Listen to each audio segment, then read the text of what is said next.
आज के इस शानदार कार्यक्रम में हमारे को ऊर्जा का संचार करने वाली भारत की माननीय राष्ट्रपति श्रीमती द्रौपदी मुर्मू जी, भारत के मुख्य न्यायाधीश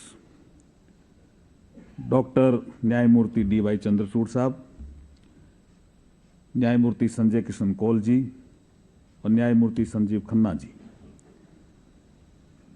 मंच पर उपस्थित हमारे श्री आर वेंकट रमणी जी, भारत के attorney general, doctor Adish C Agarwala ji, अध्यक्ष सुप्रीम कोर्ट बार एसोसिएशन, हमारे solicitor general of India, honourable जजेज of Supreme Court, honourable retired chief justice of Supreme Court और अलग अलग हाई कोर्ट से भी यहाँ मुझे दिख रहे हैं माननीय चीफ जस्टिस, और भी इस लीगल फ्रेटर्निटी से जुड़े हुए सब गणमान्य नागरिक भी आज यहाँ उपस्थित हैं। वकील फ्रेटर्निटी से संबंधित भी बहुत से लोग यहाँ उपस्थित हैं, स्टूडेंट्स भी उपस्थित हैं, विशिष्ट अतिथिगण, देवियों और सज्जनों। देखिए, जैसे संजय किशन कौल साहब ने कहा कि हम संविधान दिवस के 75 वर्ष में प्रवेश कर गए हैं। देश जब आजाद हुआ, जब 75 साल पूरे हुए, तो देश ने नरेंद्र मोदी जी के नेतृत्व में आजादी का अमृत महोत्सव मनाया। अब जब संविधान दिवस आज है 26 नवंबर, और इसको हम 2015 से पूरे देश में मना रहे हैं, जब बाबा साहब की 125वीं जयंती ये देश मना रहा था, तब सरकार ने निर्णय लिया कि 26 जनवरी के दिन पूरे देश में हम संविधान दिवस क्यों नहीं मना सकते, और उसके बाद से लगातार 26 नवंबर को पूरे देश में संविधान दिवस। अब एक विषय बड़ा महत्वपूर्ण आता है कि 26 नवंबर 1949 को संविधान स्वीकृत हुआ, अंगीकृत हुआ, हमने अडॉप्ट किया, और आज 26 नवंबर 2023 को इस न्याय के मंदिर में जिन्होंने संविधान बनाने में महत्वपूर्ण भूमिका निभाई, जो ड्राफ्टिंग कमेटी के चेयरमैन थे, उनकी एक मूर्ति का अनावरण किया है। इसके लिए मैं चीफ जस्टिस ऑफ इंडिया को बहुत बहुत बधाई और शुभकामनाएं देता हूं।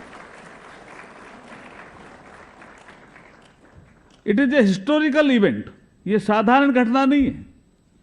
अभी जब उस मूर्ति को देख रहे थे महामहिम राष्ट्रपति जी के साथ, तो महामहिम राष्ट्रपति जी भी पूछ रहे थे कि इस वकील की ड्रेस में बाबा साहब की मूर्ति मैंने पहली बार ही देखी है। यह भी बहुत बड़ा एक हिस्टोरिकल इवेंट है। एक लिविंग कॉन्स्टिट्यूशन का विषय आया, और यह विषय हर जगह आता है। जीवित दस्तावेज है हमारा संविधान, यह आता है, डिबेट में भी आता है। एक बड़ा विषय था बाबा साहब के सामने, जब संविधान को ड्राफ्टिंग कमेटी के सामने जब रख रहे थे,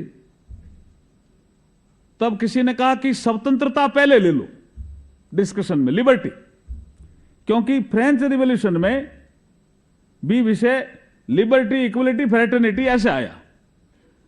बाबा साहब ने कहा ठीक है, उस समय हम आजाद नहीं थे, तो हमारे लिखने वालों ने लिखा होगा, लेकिन मुझे पता है कि हमारे यहां समानता पहले आई। और बहस के दौरान उन्होंने कहा वैशाली का गणराज्य इस संसार का पहला गणराज्य, और गणराज्य जब आता है, जब समानता आती है, स्वतंत्रता आती है, भाईचारा आता है, इसलिए मैं पहले इक्वलिटी को महत्व देता हूं। तो आपने देखा होगा संविधान के आर्टिकल 14 और 18 में पहले इक्वलिटी है, उसके बाद लिबर्टी है। समानता शब्द उनके मन में बहुत महत्वपूर्ण था, मैं इस अवसर पर राष्ट्रपति जी हमारे बीच में हैं, हमारा मार्गदर्शन करेंगे, चीफ जस्टिस ऑफ इंडिया भी हमारा मार्गदर्शन करेंगे। लेकिन संविधान निर्माण के समय 17 समितियां बनी थी। जैसा भी ये मूर्ति डॉक्टर बाबा साहब बी आर अम्बेडकर की जी बनी, तो 2 जज सहित उस समिति के सदस्य थे। गवई साहब थे या खन्ना साहब थे, कौल साहब थे, जो भी, ये लेकिन समितियां महत्वपूर्ण होती है, मैं ये खाली इतना इंडिकेट कर रहा हूं। 17 समितियां बनी। 4 समितियों के अध्यक्ष डॉक्टर राजेंद्र प्रसाद थे, 3 समितियों के अध्यक्ष जवाहरलाल नेहरू थे, वल्लभ भाई पटेल भी कुछ समितियों के अध्यक्ष थे, के मुंशी भी कुछ समिति के अध्यक्ष थे। लेकिन जो ड्राफ्टिंग कमेटी थी उसके अध्यक्ष बाबा साहब भीमराव अंबेडकर थे। यह महत्वपूर्ण समिति थी। और इस समिति ने जब काम करना शुरू किया तो आप देखेंगे कि एक बार इतने संशोधन आ गए तो किसी ने कहा इतने संशोधन का करोगे क्या? आप अंदाज लगा सकते हो कितने संशोधन आए? जब ड्राफ्ट आया, संशोधन आए 7635, बड़ा नंबर था। 7635 संशोधन जब आए तो लोगों ने कहा इसको कौन पढ़ेगा?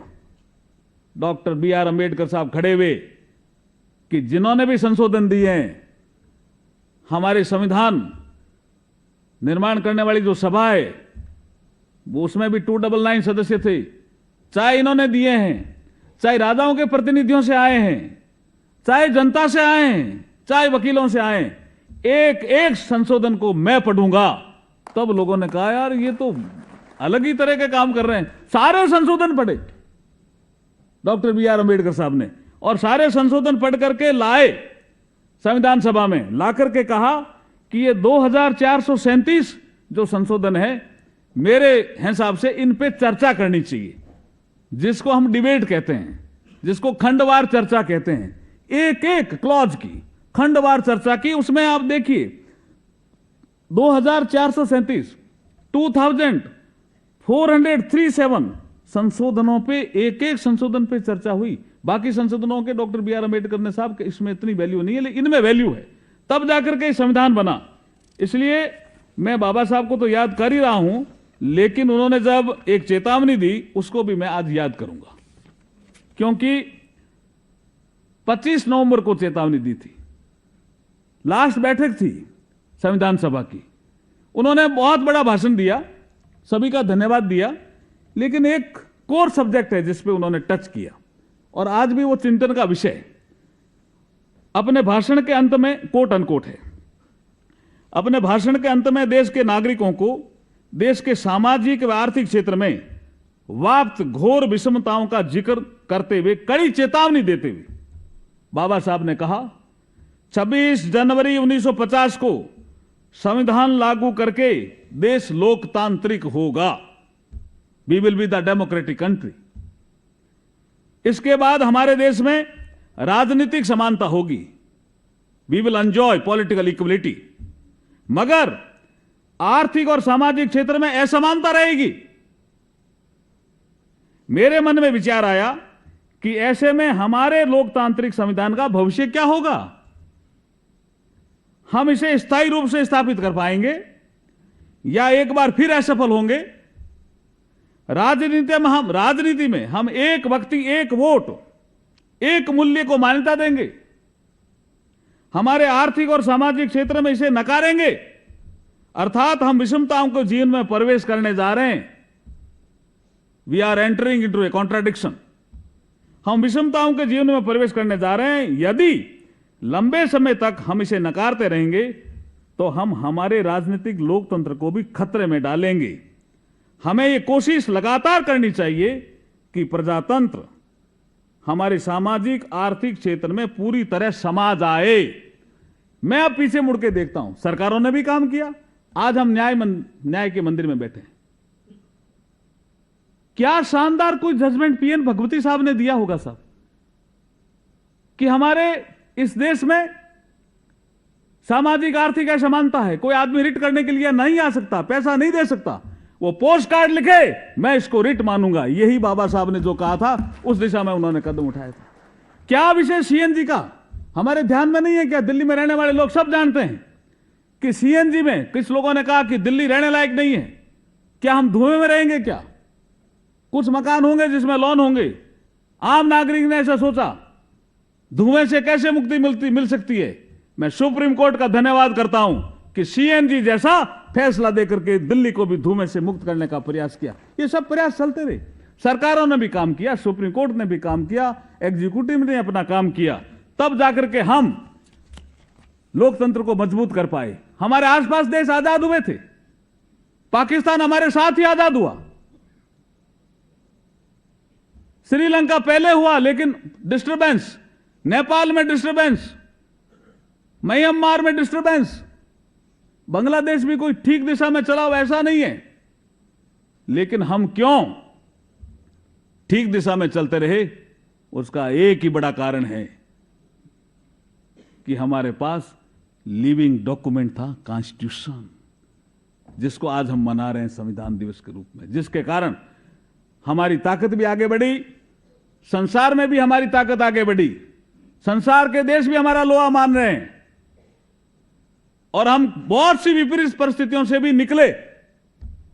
कई ऐसी परिस्थितियां आई जब लगा क्या डगमगा जाएंगे, लेकिन हम नहीं डगमगाए। उसका एक ही बड़ा कारण है, वो है भारतीय संविधान। इसलिए जो आज संविधान दिवस हम मना रहे हैं, उसके लिए मैं बहुत बहुत बधाई देता हूं, शुभकामनाएं देता हूं।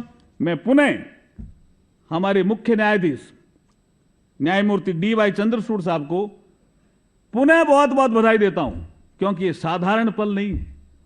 बाबा साहब भीमराव अंबेडकर जी की यहां मूर्ति लगना, और वो भी वकील की ड्रेस में लगना, और वो भी सुप्रीम कोर्ट के ठीक उस बढ़िया लॉन में लगना, ये ऐतिहासिक पल है। इस ऐतिहासिक पल की बहुत बहुत बधाई देता हुआ मेरी वाणी को विराम देता हूं। जय हिंद, जय भारत। जी न्यूज़।